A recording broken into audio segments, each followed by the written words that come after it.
Boa noite, eu sou Cristóvão Luiz, o timoneiro desse imenso navio chamado Web Kizomba TV, o canal da resistência viva em Mato Grosso.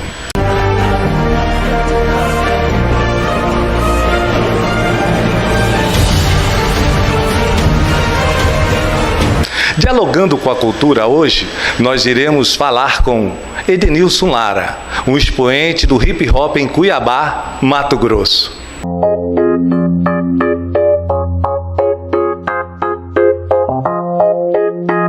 Yeah. Conduta DJ Taba. Facção ZS. Facção ZS. Old school do rap. Conduta sente do o peso, moleque. Sente o peso, moleque. Sente o peso, moleque.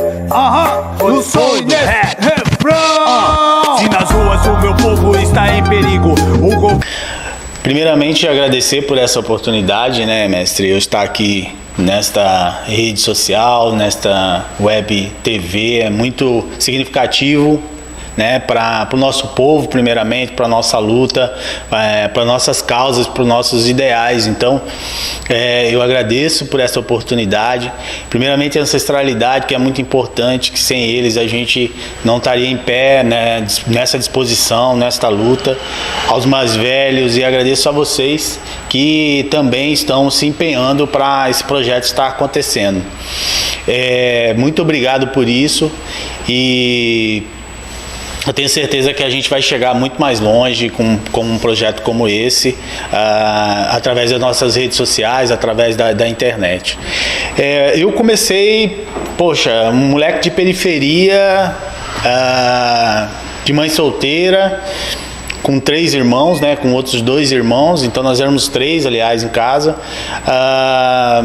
com muito tempo ocioso na rua, no bairro Três Barras, né, onde começou essa jornada toda cultural, né, e também social na minha vida, procurando o que fazer, procurando atividade cultural, procurando, enfim, alguma atividade que pudesse preencher o meu tempo, já que minha mãe ficava muito tempo fora de casa. Naquela época ela tinha que trabalhar dia e noite, né, para conseguir nos manter, nos sustentar, num lugar recém-ocupado, né, um loteamento de uma ocupação que se deu ali inicialmente onde é o bairro Centro América hoje, e a gente foi depois retirado de lá e levado para o Três Barras. Então eram inúmeras famílias em uma região que não se conheciam, que nunca tinham convivido, né, vindo de várias partes da cidade, num loteamento onde nós estávamos na periferia, né, literalmente na periferia da cidade, depois da grande CPA, depois da grande Morada da Serra, depois da última nascente do córrego que havia na cidade de Cuiabá naquela época. Então a gente chegou lá sem nenhuma infraestrutura, não tínhamos luz, não tínhamos água ainda, né? Ficamos um bom tempo no lampião, na luz de vela. E eu me lembro, eu tenho uma lembrança até hoje, porque minha mãe vira e mexe foi muito marcante, então sempre ela lembra disso. A gente já acordou de madrugada naquela época com a vela queimando a mesa, né, já para pegar fogo na lona, enfim, para poder já numa situação assim quase de incêndio dentro de casa, e nós todos uns pequenos, e eu, um filho mais velho, eu deveria ter ali em torno de uns 6, 7 anos de idade já, 6 para 7 anos de idade, mas eu me lembro bem dessa situação, porque é marcante você ficar quase 6 meses debaixo de uma lona, depois vim morar num barraco de tábua, de madeira, né, reconstruído, porque a gente comprou um barraco usado no bairro Alvorada, levamos para lá e construímos 2 peças, de 5 peças de tábua a gente conseguiu reconstruir e fazer 2 peças, onde a gente saiu da lona e fomos morar num barraco de tábua, e lá nesse barraco de tábua a gente ficou quase 8 anos, assim, né, num barraco de 2 peças de tábua. Então a minha situação era essa, né, um moleque de periferia, de comunidade, no extremo da cidade, sem escola, sem água potável, sem rede de esgoto, sem energia elétrica. Então e com a minha mãe passando a maior parte do tempo fora de casa, né. Então a gente tinha que ir ali procurar de alguma maneira ter o que fazer. Então era banho sempre na lagoa, nos córregos lá no entorno, era o campinho de futebol, né? Era ir para Ponte de Ferro de carona junto com a molecada, enfim, aprontava muito e tinha muita ociosidade naquela época. Logo eu comecei a estudar no CPA, né? Porque no Três Barras não tinha escola. E no CPA era uma situação assim, tipo um peixe fora d'água, né? Você tá na periferia, está no gueto, morando na periferia no gueto, onde não tem um asfalto, para você chegar onde tem um asfalto para estudar. Claro que as suas condições é de um pé tudo sujo de barro, né, de poeira, né, e era óbvio que tinha muita tiração de onda, tinha muito bullying naquela época, e por conta disso sempre fui muito briguento também, vivia mudando de escola, enfim. Mas essa foi a minha situação, tentando me defender de toda essa violência social naquela época. E logo aos 18 anos de idade, nesse mesmo bairro eu comecei a trabalhar como entregador de supermercado, e eu já era encarregado de uma bicicleta cargueira naquela época, né? Para quem não sabe o que é a bicicleta cargueira, a gente tem que explicar essas paradas, porque hoje é raro você ter uma bicicleta de entrega, mas naquela época era muito comum uma bicicleta cargueira, onde você colocava 2 caixas de compra, uma na frente e outra atrás. E eu, com 8 anos de idade, era responsável por fazer essas entregas no meu bairro, sabe? Às vezes eu nem conseguia carregar a caixa para colocar na bicicleta, era um outro parceiro que me ajudava, o botijão de gás também, saca? Mas era a condição que eu tinha para ajudar em casa, e naquela época as crianças não tinham essa graças a Deus hoje tem, né, as leis que impede a contratação de crianças, mas naquela época não existia isso. Então, com 8 anos de idade eu estava encarando já o meu primeiro emprego no supermercado, e eu lembro até hoje no mercado Ferrinho, e lá eu trabalhei durante quase 3 anos. E lógico, passou a ser prioridade na minha vida, né? Trabalhar, não mais estudar, não mais brincar, não mais me divertir. Então fiquei durante esse período trabalhando, e aos finais de semana ia fazer os meus rolês, né? E aí logo eu conheci, nessa época, com 8 anos de idade, 9 anos de idade, eu conheci o hip hop. Conheci o rap através de um parceiro vizinho meu, chamado Gildo. Saudação, Gildão, meu parceiro, amigo até hoje, a gente se fala, esse final de semana a gente se falou também. Foi o cara que me apresentou o hip hop. Mas naquela época nós nem tínhamos consciência dessa força do que é o hip hop. Para mim era só mais uma forma de diversão, de curtição, de lazer. Nós tínhamos muitos pontos de encontro, né? Bailes os finais de semana na comunidade. E aí nesses bailes eu queria estar lá dançando, eu queria estar lá junto com a galera da cultura, junto com a galera da arte. E foi a partir da dança, que era muito forte naquela época, que já tinha os concursos de funk, que eu me inseri na cultura hip hop. Inicialmente dançando break, que é um dos elementos da cultura hip hop. E eu nem fazia ideia que aquilo lá era hip hop. Para nós era uma forma da gente se expressar, uma forma da gente se ocupar, uma forma da gente indiretamente ou diretamente ter um contato com o movimento black, com o movimento negro. Mas aquilo ainda era muito inconsciente para mim naquela época. Então foi a partir daí que eu conheci a cultura hip hop, a partir da dança, a partir do break. Logo mudei de lá do Três Barras, fui para a região do bairro Dom Aquino, né, no São Mateus, ao lado do Dom Aquino, e lá tinha um grupo que era muito forte, chamado Corpos Vibrante. Foi onde eu conheci a dança mais aprofundadamente, porque a gente ensaiava todas as semanas, a gente se apresentava muito, e lá tinha o Gilberto, que era da maior expressão que a gente tinha na dança naquela época. Eu tive a oportunidade de aprender muito com o Gil e com a galera que eu convivi no Corpos Vibrante. Dali a gente foi evoluindo para outro elemento, que era o rap. Eu já comecei a escrever algumas letras e tal. Fui morar em São Paulo, tive a oportunidade de estar lá no berço do rap, né, em 99, voltei pra cá, né, no início de 2000, aí é onde a gente começou então um projeto de rádio, a rádio comunitária CPA-FM, Rap é o Som, junto com o Carioca Black Power, com o Mano Rap, a gente começou a fazer um programa semanal. Aí o rap teve aquele boom, né, aqui regionalmente, porque a gente pegava toda a região de Cuiabá, a gente chegava até em Poconé, Chapada, porque era a única rádio comunitária que tinha naquela época. Saudações, salve Jeremias, rádio comunitária CPA-FM, Moisés Franz também, que foi um parceirão naquela época, e a gente teve essa experiência de rádio comunitária, que foi assim sensacional para que a gente avançasse no que diz respeito à cultura hip hop em Cuiabá. E aí eu já morava no Jardim Vitória, nosso grupo já era o grupo Neon Rap, que cantava, que deixou de ser um grupo de dança para ser um grupo de rap, e aí começamos a se apresentar no Viva Seu Bairro e vários outros picos, e ir para as escolas fazer palestra. Acho que isso aí foi uma sacada aí, aliás, nós não inventamos isso. Isso é uma característica do hip hop, o diálogo comunitário com a comunidade. A gente começou então a ir para as escolas falar sobre o hip hop e já ter um pouco de consciência do que é a luta de classe, do que era o movimento negro. Aí então nós conhecemos então o movimento de inteligência negra de Cuiabá. Foi nessa época que nós tivemos contato com o Mestre Cris, nós tivemos contato com outras lideranças do movimento negro e começamos então a passar de jovens revoltados de periferia para jovens de movimento hip hop, consciente da nossa importância quanto um sujeito gerador de debate, de consciência negra social na nossa comunidade.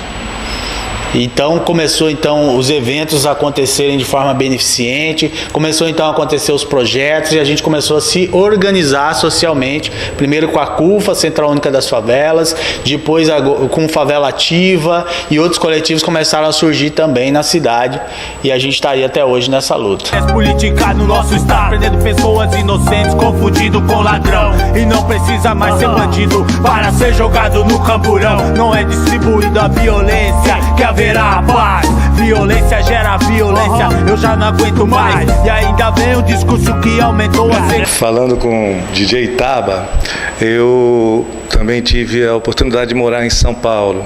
E lá eu aprendi muito, né? Porque a rua qual eu morava, você tinha o pessoal do hip hop, tinha o pessoal do rock, tinha o pessoal do heavy metal, você tinha o pessoal do baião e tinha o pessoal do samba, do choro, né? E então a gente foi dessa forma que nós aprendemos a respeitar essa diversidade cultural, né? Então assim, os ouvidos sempre estavam muito bem sossegado e harmônico para ouvir as diferenças com sossego na alma. Não é aquela situação, não, isso não é para mim, isso eu não gosto, isso não... Então São Paulo nos deu a condição de conhecer um samba rock, de ouvir um James Brown, né? Então assim, as minhas irmãs, os meus irmãos iam para os black, né, para os movimentos black, e eu era muito criança. A minha vinda, quando eu ouço você falar, Taba, a minha vinda para Cuiabá se deu na década de 80, por quê? Não foi a convite, eu já tinha parente aqui, mas foi da seguinte forma. Era junho de 80 e eu saindo da escola já empinando pipa, já vinha comendo um pedaço do pão, né? Minha mãe diarista, meu irmão era metalúrgico, né? E a gente morava num bairro popular. Então nas férias o pipa era lei, então você já vinha não querendo ainda saber do almoço. Só que naquele momento, naquele dia, naquela hora eu estava no momento errado e na hora errada, e a hora que eu comecei a empinar o pipa, na esquina da minha casa estava acontecendo um sequestro. Eram 6 rapazes, né? Um era da comunidade, estava encapuzado, mas conhecia a nossa casa, sabíamos onde eu morava, né? Porque a família direto estava no campo de futebol. Meu irmão foi atleta, jogou muito bem, passou pela juvenil da Portuguesa em São Paulo. E aí o que acontece? Eu presenciei aquele sequestro, tive que ficar lá. Eles amarraram todo mundo da casa. Minha mãe, com medo, quando o pessoal chegou à noite, polícia, toda aquela situação, e ele disse: nós sabemos aonde você mora e a sua família mora. Se nós formos presos, eu sei aonde que nós vamos voltar. Eu dormi e amanheci rumo Cuiabá. E aí depois eu fui ver a minha família depois de 10, 15 anos depois. Então essa foi a minha história em relação à vinda para Cuiabá, Mato Grosso. Mas São Paulo eu sempre trouxe assim experiências maravilhosas, tirando esse momento que eu estava assim criança, né, em fase de crescimento. Mas graças a Deus Oxalá sabe, né, para onde nos mandar. E aqui estou, né, desenvolvendo esse trabalho e é muito interessante que o nosso mundo se entrelaça, né? E eu queria perguntar para você, DJ, o seguinte: o engajamento social e o incentivo à cultura, à leitura na comunidade, né? Você tem aquela fase da criança que se encontra e depois já o engajamento mesmo social e o incentivo à leitura. Me fala um pouco desse projeto seu dentro da comunidade. Mestre, eu me identifico, né, com essa história. Eu acho que todos nós de periferia, negros, a gente tenha alguma coisa, algum momento, alguma situação que a gente acaba passando e marca, né? É marcante para todos nós. Às vezes, infelizmente, muitas vezes nem sempre positivamente, né? Mas ainda bem que o senhor se superou. Eu logo a Deus por isso, agradeço muito, porque hoje o senhor é referência para nós também em Cuiabá, como liderança negra, liderança do movimento negro, liderança que o senhor é, né? E como foi para nós e continua sendo. Então, Oxalá sabe o que faz e a gente tem que agradecer também, porque a gente precisa dessa referência aqui. Eu sou muito grato por isso. Claro que essa organização social e essa consciência social levou a que nós tivéssemos alguns projetos, né? Algumas ações que fossem voltadas para a comunidade, que fosse junto à comunidade, né? Para que a gente pudesse dialogar e procurar reverter esse quadro de periferia, sabe? Um quadro negativo que a gente tem muito presente nas periferias. Já morando no Jardim Vitória, uma região tida como a mais violenta de Cuiabá, se não a mais, uma das mais violentas, né? Juntamente com o bairro Pedra 90 naquela época. A gente começou a se organizar não só como um grupo de rap, não só como um grupo de dança da cultura hip hop, fazia parte da cultura hip hop, que organizava evento, que estávamos juntos a outros coletivos organizando evento, porque nada dessa história toda se deu por minha pessoa só. É bom dizer isso, deixar isso bem claro, né? A gente sempre teve um coletivo, a gente sempre teve muitas pessoas que acreditam na cultura, que militam na cultura hip hop. E aí, em conjunto com todos esses coletivos, essas pessoas, nós começamos então a nos organizar contra um coletivo de ação social. E aí surgiu os projetos, né, as atividades, que não só eram atividades onde nós podíamos levar os grupos, convidar, ajudar os grupos a organizarem as suas atividades e apresentações culturais, mas também projetos permanentes que a comunidade pudesse dialogar com ações voltadas para a literatura, ações voltadas para ensino, cursinho pré-vestibular, né, ações voltadas para a inclusão digital, porque naquela época, já em 2007, isso, né, nós estávamos naquele início do boom da inclusão digital, né, então a gente tinha também montamos uma estação digital na comunidade com computadores doados. Nós montamos também um espaço onde nós poderíamos receber livros, e aí já com muitas doações de livros nós precisávamos achar uma alternativa, já que nós não tínhamos um espaço físico. Então surgiu a ideia do projeto Carrinho do Saber. Com recurso de uma festa de aniversário, né? E aí a gente pensou, orçou esse carrinho, quanto que ficava e tal, como que era para montar esse carrinho para poder distribuir livros na comunidade, de casa em casa. E aí a gente não tinha um projeto ainda, nós não tínhamos recurso para isso. Então surgiu a ideia de fazer uma festa de aniversário.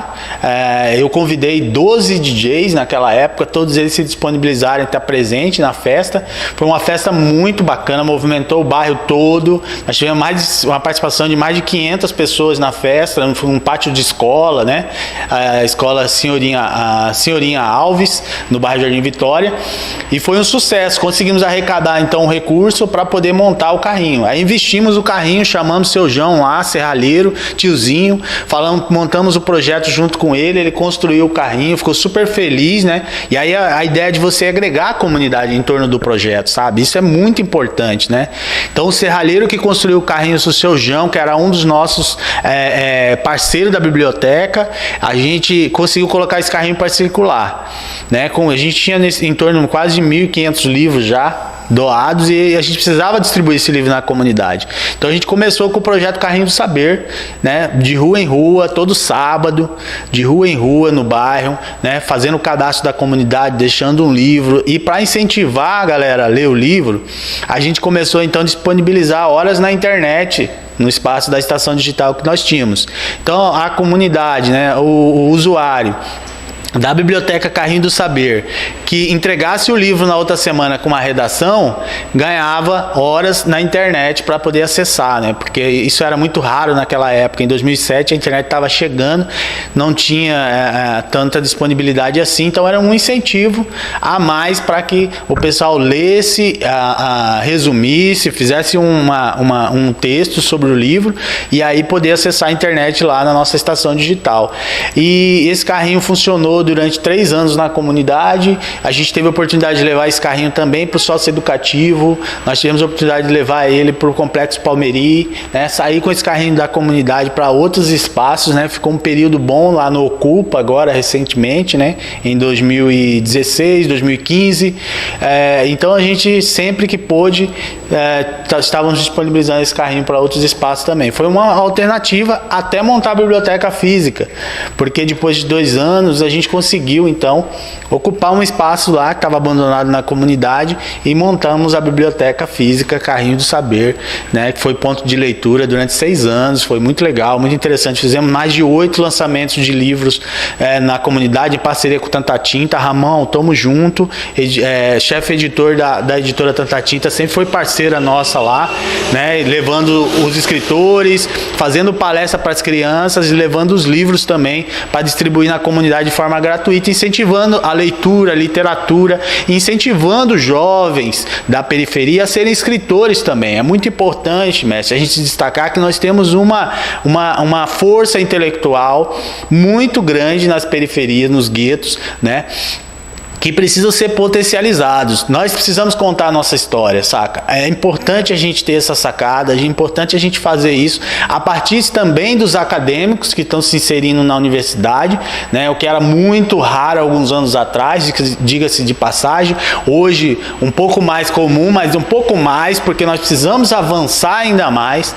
As cotas aí é fundamental para esse processo acontecer, mas a gente já tem uma nova geração de formandos, de universitários, tá? De intelectuais, né? Que estão passando pela universidade, que estão na universidade, e precisam e devem e estão escrevendo a nossa história, ao nosso jeito, à nossa maneira, ao nosso ponto de vista. Mas além desses intelectuais universitários e ex-universitários, acadêmicos, nós também temos muita sabedoria, né? Muito acúmulo, tá? De um processo que é orgânico do nosso dia a dia da comunidade, que é o saber da vivência, né? Então é muito importante a gente dizer isso, porque nós temos N intelectuais ainda que não tiveram essa oportunidade de estar na faculdade, mas são sábios, tanto que estão lá na nossa comunidade, que podem sim, que devem ser incentivados a estarem escrevendo, a estarem falando para os vídeos, né,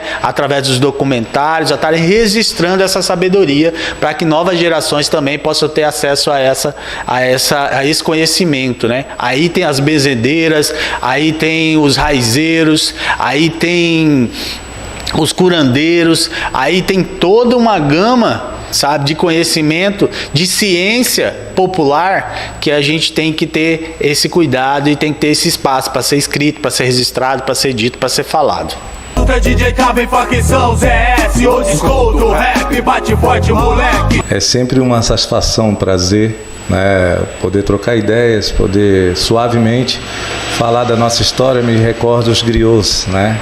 Era preferível a morte do que falar com a verdade das palavras, faltar com a verdade das palavras, que é aquilo que você falou em relação aos mestres da sabedoria, os griots, né? Então isso me deixa muito feliz, porque se a ignorância escraviza, o conhecimento liberta. E você, como expoente do hip hop, encontrou as batalhas em forma de resistência para alimentar os jovens, e os jovens são o seu espelho. Quando você alimenta, você é alimentado também. Me fala um pouco dessa resistência em forma de batalha. Hip hop é a cultura da juventude, né? A gente vive essa cultura no dia a dia junto aos jovens de periferia, de gueto, independente inclusive da idade, que a gente está agora nesse momento em uma nova geração, musicalmente falando, culturalmente falando, do hip hop. Mas a gente se mantém junto a essa geração com todo o respeito, com toda a organicidade que precisa, né? E também isso é passado de geração em geração, né? Essa vivência em conjunto, em parceria com as gerações propulsoras do hip hop, né, que iniciaram o hip hop, para que a gente possa também transferir conhecimento e receber conhecimento, né? Eu acho que essa troca é muito saudável, é muito importante, né? E o movimento ganha muito com isso, porque de tempos em tempos ele se oxigena, né? De tempos em tempos ele se renova, e aqueles que estão na caminhada, aqueles que continuam caminhando, têm a oportunidade, junto com essa juventude, se oxigenar, se renovar a cada dia, né? Então é só um pilar muito importante que aí eu acho que vem da nossa cultura negra, vem da nossa cultura black, vem da África, sabe? Vem das aldeias indígenas, né? É essa coisa do respeitar os mais velhos e os mais velhos cuidar dos mais novos, sabe? Isso é muito importante, e isso na cultura hip hop é muito presente, sabe? Porque isso garante a continuidade, isso garante o andamento, o crescimento, a oxigenação da cultura hip hop. E aí eu sou muito feliz de fazer parte dessa cultura e também ter essa vivência no meu dia a dia, no meu cotidiano. É importante a gente destacar que essa renovação, ela não vai se dar se como a gente costuma dizer, a velha escola não tiver essa consciência, porque vai haver um corte ali, sabe, geracional. E isso se dá em alguns espaços, infelizmente, mas na cultura hip hop a gente procura não deixar isso acontecer. Por quê? Porque a gente garante que a cultura esteja cada vez mais em evidência, e também a gente garante essa oxigenação para a velha escola continuar também construindo. O espaço das batalhas, ele é um espaço de aprendizado, de pedagogia de rua. Tem um disco com esse nome, inclusive, Pedagogia de Rua, porque eu senti na cultura hip hop o quanto eu aprendo a cada dia, e aprendi, e também o quanto ela pode ser uma ferramenta, e ela é uma ferramenta de transformação e de pedagogia social para jovens, crianças, adolescentes, né? Todas as gerações que queiram beber nessa fonte. Por isso as batalhas de MCs não são diferentes. As batalhas de MCs, ela é um espaço de debate social, ela é um espaço de construção de conhecimento. Não se destaca na batalha de MC um MC que é homofóbico, não se destaca na batalha de MC um MC que é preconceituoso, não se destaca na batalha de MC um MC que é racista, né, que é machista. Pelo contrário, não se cria na batalha de MC esse tipo de debate, esse tipo de discussão, porque existe uma consciência social na cultura hip hop, existe uma consciência negra na cultura hip hop, sabe? Então, se o MC ele estuda, se o MC ele debate, se o MC tem consciência, é o MC que não só rima bem, que tem o flow, que tem a ginga, né, que tem todas as levadas, mas é o MC que está construindo o debate saudável, sadio, para a melhoria e para a construção de uma vida social melhor para o nosso povo. E então isso se dá nas oficinas, isso se dá nas palestras das escolas, isso se dá também nas rodas de MC. Por isso o hip hop ele é diretamente uma pedagogia de rua, que hoje, nas batalhas de MC, por exemplo, trazendo para o âmbito de Cuiabá, ela se dá durante todos os dias da semana. A gente tem batalha no Pedra 90, a gente tem batalha no CPA, a gente tem batalha três batalhas do CPA, a gente tem batalha do Falcão em frente, o Shopping Pantanal, nós temos a batalha do Ipaz na Varja Grande, nós temos a batalha do Ocupa também em Varja Grande. Então são inúmeras batalhas que acontecem, e a principal dela, a Batalha da Alencastro, que acontece aqui no centro. que agora estão suspensas por conta da pandemia, mas estão voltando aos poucos a acontecer, que são espaços de debate, de aprendizado, de construção social para o nosso povo, direta e indiretamente. Então o hip hop ele não é só música, arte, mas também é. Hip hop não é só entretenimento, dança, mas também é. Mas na sua essência, além do break, grafite, DJ, MC, nós temos também o quinto elemento, que é o conhecimento, que está sempre presente na cultura hip hop. Quem ignora isso no hip hop, ele não faz parte, está perdendo tempo na nossa cultura, porque a nossa cultura tem essência, tem história, tem uma construção social, sim, enraizada, que ninguém vai apagar, que ninguém vai desconstruir, porque isso faz parte da nossa essência, assim como ninguém vai apagar, ninguém vai desconstruir a nossa conexão com o espiritual celestial, porque isso também faz parte para nos dar força no cotidiano a partir da nossa ancestralidade, certo? Então é dessa forma que a gente constrói o hip hop, a gente debate o hip hop, a gente procura ser proposital a partir do hip hop na nossa comunidade, mostrando para o jovem de gueto, de periferia, que ele pode ser muito mais além do que o sistema sempre disse para ele: trabalhador, operário, certo? Pode ir muito mais além. E também pode ser operário também, ser feliz, ser do gueto, ser da periferia e ser uma pessoa bem sucedida, feliz, né? E construir a partir daí a sua vida também. Mas podemos ir muito mais além. A partir da cultura hip hop foi onde eu tive consciência disso, e eu acho que muitos jovens de periferia, eu tenho certeza que muitos jovens de periferia também, a partir da cultura hip hop, começou a ter essa consciência, e quem quiser se inserir, vai ter essa consciência também.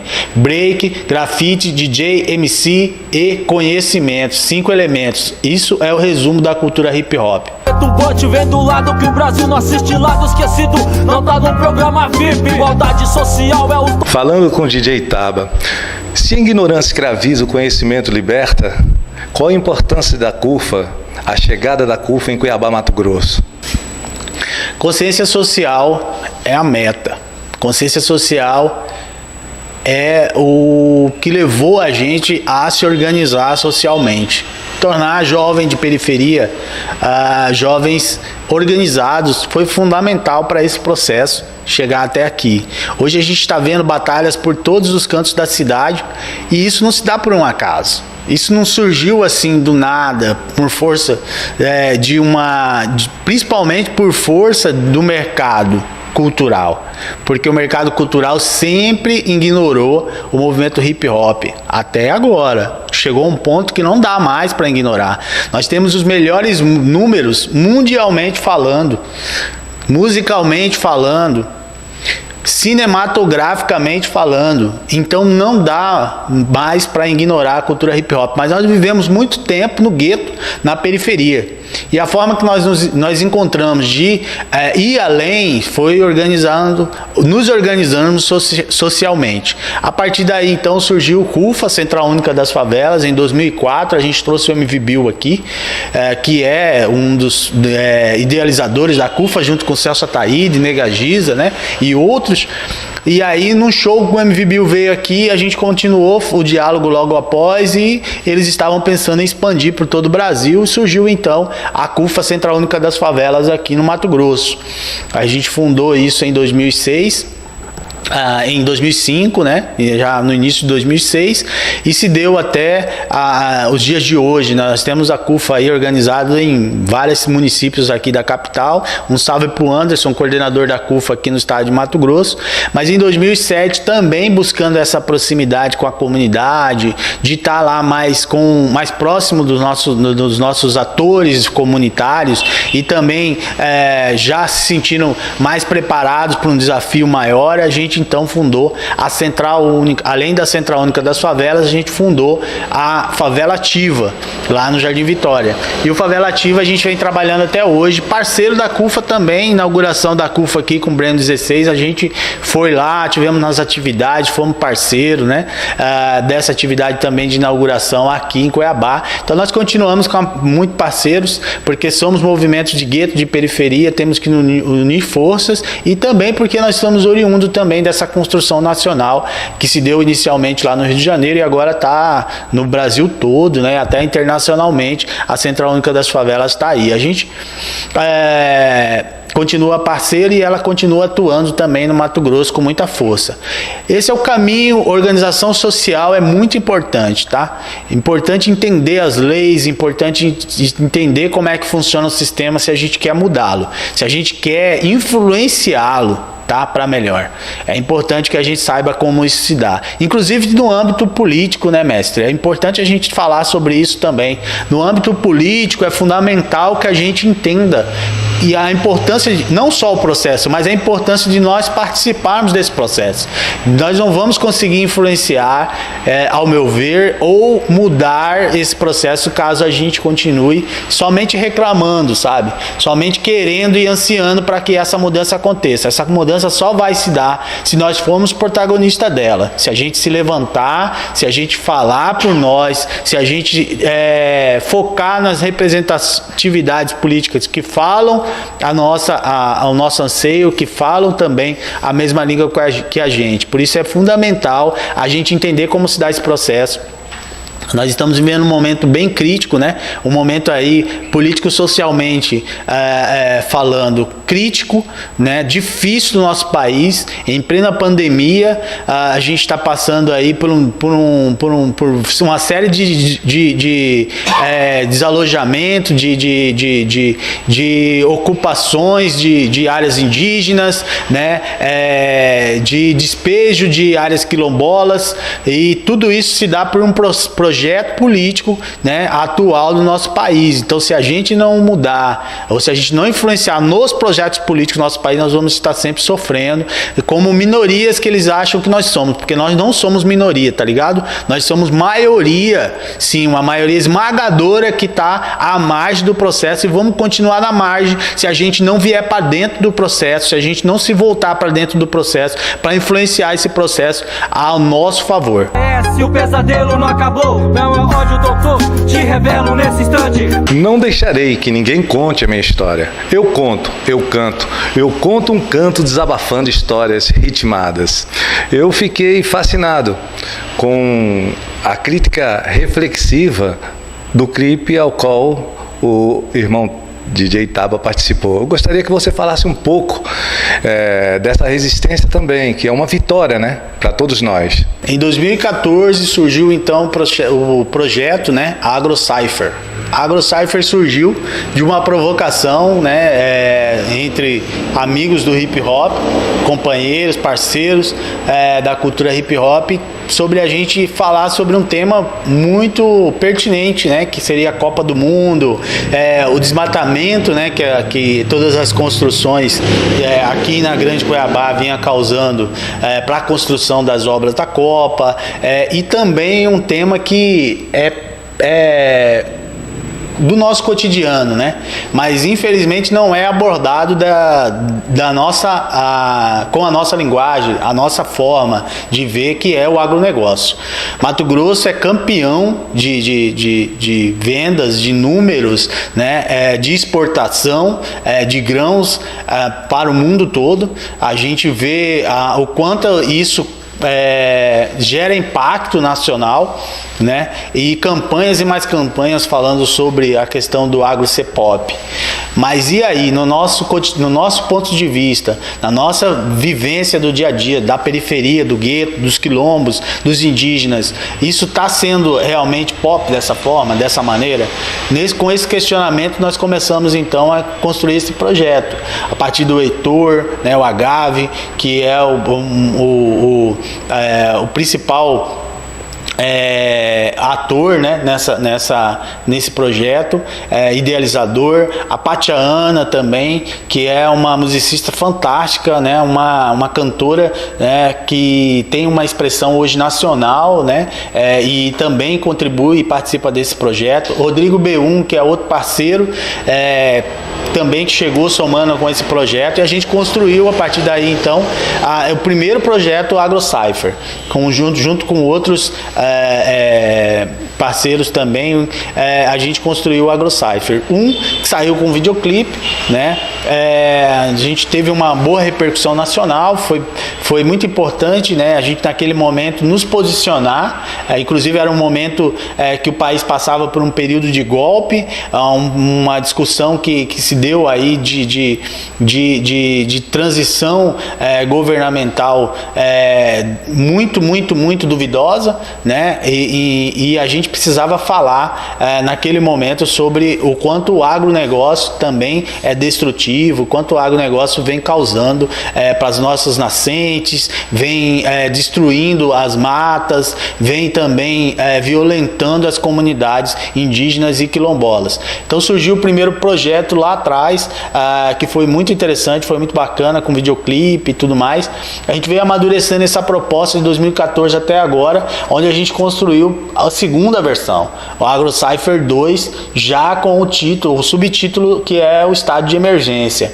Estado de emergência, ele se dá a partir dos 15%, né, 30%, né, de umidade do ar, né, e a gente já está vivendo 10%. E até hoje não foi ainda, o estado de Mato Grosso não se pronunciou como um estado de emergência, ou seja, nós estamos vivendo uma emergência, uma situação caótica, mas ainda velada para a sociedade, ainda velada para o mundo, porque nós vendemos soja para o mundo todo, nós exportamos para países que eu tenho certeza que com essa informação seria um outro processo, mas infelizmente com esse estado de emergência velado, a gente ainda está sofrendo e nós estamos acabando com as nossas nascentes e com as nossas comunidades sem que o mundo saiba disso. Então o estado de emergência surge para poder gritar para o mundo: Mato Grosso está vivendo um estado de emergência. Se o processo governamental, o governo não fala sobre isso, nós precisamos falar sobre isso. E o rap é uma ferramenta não só para falar, para debater, para discutir, mas para registrar também quem está causando esse estado de emergência. Falar a nossa maneira, do nosso jeito, a partir do rap, registrar quem está causando esse estado de emergência. Então surgiu esse projeto, estado de emergência, a partir do AgroCypher 2, foi contemplado pela Lei Aldir Blanc, pelo município de Cuiabá também. A gente conseguiu fazer um videoclipe, né, com uma equipe maravilhosa, uma equipe super profissional, uma equipe que fez um trabalho excelente, assim, e conseguimos esse resultado. Tá repercutindo, tá falando para fora, tá chegando para o mundo o que é realmente Mato Grosso, segundo a nossa versão, segundo o nosso povo, sabe? Dando voz e oportunizando com que os índios falem sobre essa realidade que eles vivem aqui no estado de Mato Grosso. Oportunizando que nós, negros, jovens de periferia ou não, possamos estar falando sobre esse estado de emergência, sobre esse agro que para nós não é pop. Nós estamos vivendo uma realidade aqui na região do CPA, mesmo onde eu moro, de famílias e mais famílias tendo que pegar ossinho, né? Ossinho, tá? Ossinho é o osso que vai para fazer sabão. É o osso que vai para outras matérias-primas, e poucas famílias hoje têm condições de comprar uma carne e estar tendo alimento em casa, mas muitas famílias estão atrás desses açougues, pegando esse ossinho para poder ter alimentos em casa. Então quer dizer, aonde que está esse agro que produz tanta carne, que estoca, que vende, que comercializa tanta carne, que não está olhando por esse povo, que não está vendo essa situação?